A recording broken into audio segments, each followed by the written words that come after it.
প্রিয় দর্শক, আপনাদের সবাইকে স্বাগত জানাচ্ছি আমাদের আজকের স্পোর্টস ডেইলিতে। সাথে রয়েছি আমি রাইসুল ইসলাম। গণমাধ্যমের খেলার শিরোনাম নিয়ে সাজানো আমাদের স্পোর্টস ডেইলি, চলুন জেনে নেওয়া যাক আজকের শিরোনামগুলো। অলিম্পিকের স্বপ্ন প্রতিটি অ্যাথলেটের থাকে, তবে বাংলাদেশের অ্যাথলেটদের ভাগ্যের শিকে খুব কালে ভদ্রেই ছেড়ে এবার ইমরানুর যাচ্ছেন প্যারিস অলিম্পিকে, বাকিরা রয়েছেন অপেক্ষায়। ফ্রান্সেই এই মাসে শুরু হতে যাচ্ছে অলিম্পিকের আসর। শুরু হবে আগামী ২৬ জুলাই এবং শেষ হবে ১১ আগস্ট। অ্যাথলেটিক্সে বাংলাদেশের ইমরানুর রহমান এবার এই প্রতিযোগিতায় অংশগ্রহণ করছেন। গতকাল তার নামে ওয়াইল্ড কার্ড এসেছে।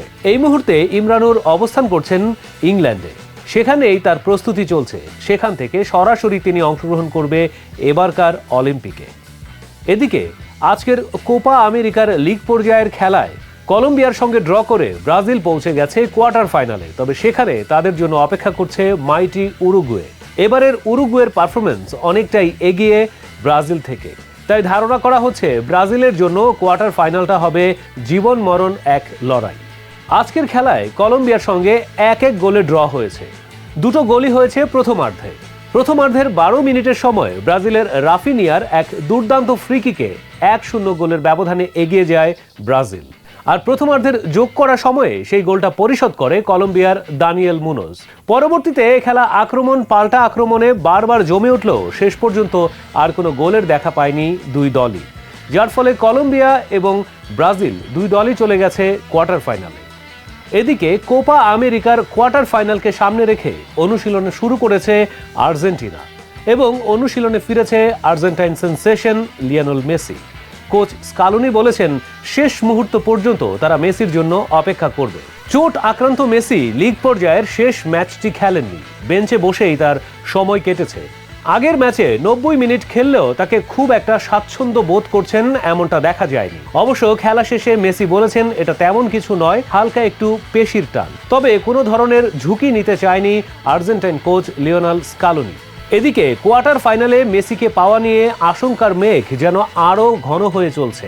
আর্জেন্টাইন সাংবাদিক পারাদিজো তার এক মন্তব্যে বলেছেন, শেষ ৮-এ মেসির খেলাটা অনেকটাই অনিশ্চিত।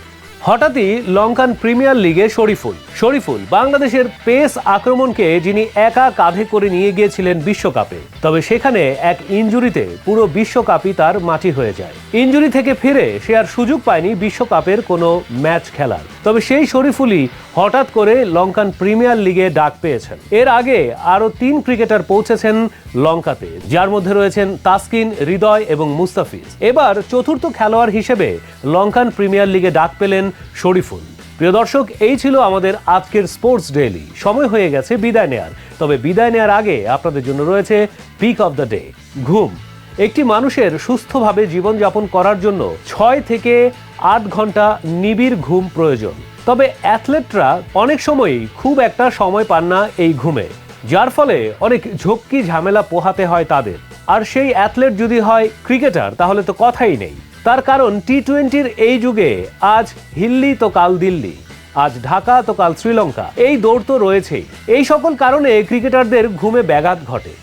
ঘুম থেকে অনেক মানুষই অনেক কিছু হারিয়েছে। কেউ হয়তো প্লেন মিস করেছে, কেউ হয়তো খুব প্রয়োজনীয় কোনো কাজ মিস করেছে।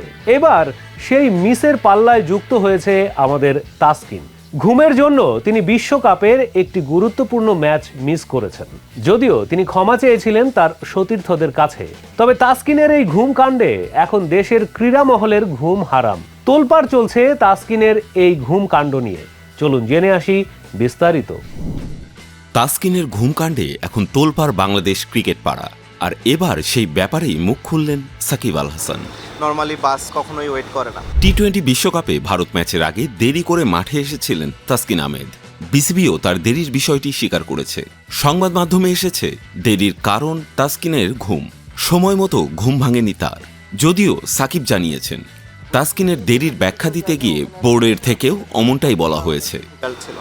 তো যখন তাসকিন আসলে পৌঁছেছিল মাঠে, অলমোস্ট টস হওয়ার হয়তো ৫-১০ মিনিট আগে।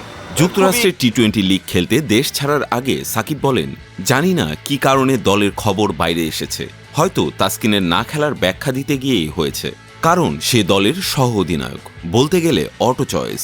সে না খেললে স্বাভাবিকভাবে প্রশ্ন আসে, সেটার ব্যাখ্যা দিতে হবে। এখন সে কারণে বলেছে কিনা যেই বলেছে আমি তো আর সেটা বলতে পারবো না। কোনো এক্সপ্লেনেশন দিতে গিয়ে হয়েছে কিনা জানি না যে কী কারণে তাসকিন খেলে নাই, কারণ সে তো টিমের ভাইস ক্যাপ্টেন, বলতে গেলে অটোমেটিক চয়েস। তো যখন সে না খেলবে স্বাভাবিকভাবে মানুষের মনে প্রশ্ন আসে, এখন সেটার এক্সপ্লেনেশন তো দিতে হবে। এখন সে কারণে বলেছে কিনা যেই বলেছে আমি সেটা তো বলতে পারবো না। তাসকিন ভেন্যুতে দলের সঙ্গে যোগ দিতে বেশি দেরি করেননি বলেও উল্লেখ করেন সাকিব। আসলে যা হয়েছিল, দলের বাস নির্দিষ্ট সময়ে না, ছাড়ে। আসলে যেটা হয়েছিল যে টিমের বাস তো একটা সময়ে ছাড়ে, আর এটা আসলে ক্রিকেটের আমরা যারা প্লেয়ার আছি তাদের একটা রুলস। নর্মালি বাস কখনোই ওয়েট করে না। যদি কেউ এরকম কখনো মিস করে তারা হয়তো পরের গাড়ি নিয়ে আসে, কিংবা ম্যানেজারের গাড়ি থাকে, অথবা ট্যাক্সি থাকে, কিংবা থাকে। ওয়েস্ট ইন্ডিজ যেহেতু একটা ডিফিকাল্ট জায়গা, ওখানে আসলে এই ট্রান্সপোর্টেশনের সাপোর্টটা অনেক ডিফিকাল্ট ছিল। তো যখন তাসকিন আসলে পৌঁছেছিল মাঠে, অলমোস্ট টস হওয়ার হয়তো 5-10 মিনিট আগে, খুবই কাছাকাছি সময় আসলে। তো স্বাভাবিকভাবে ওই সময়টা ডিফিকাল্ট ছিল টিম ম্যানেজমেন্টের জন্য সিলেক্ট করা ওকে, কোন অবস্থাতে থাকে এরকম সিচুয়েশনে একটা প্লেয়ার, তার জন্য একটু ডিফিকাল্ট। তাসকিন বিষয়টি নিয়ে পুরো দলের কাছে ক্ষমা চায় এবং বিষয়টি ওখানেই শেষ হয় বলে জানিয়েছেন সাকিব। দলের সবাই এটা স্বাভাবিকভাবেই নেয়, ওখানেই ওটা শেষ হয়ে যায় বলে উল্লেখ করেন তিনি। স্বাভাবিকভাবে তাসকিন এরপরে অ্যাপোলোজাইজ করেছে পুরো টিমের কাছে, টিমের সবাইও এটা খুবই স্বাভাবিকভাবেই নিয়েছে।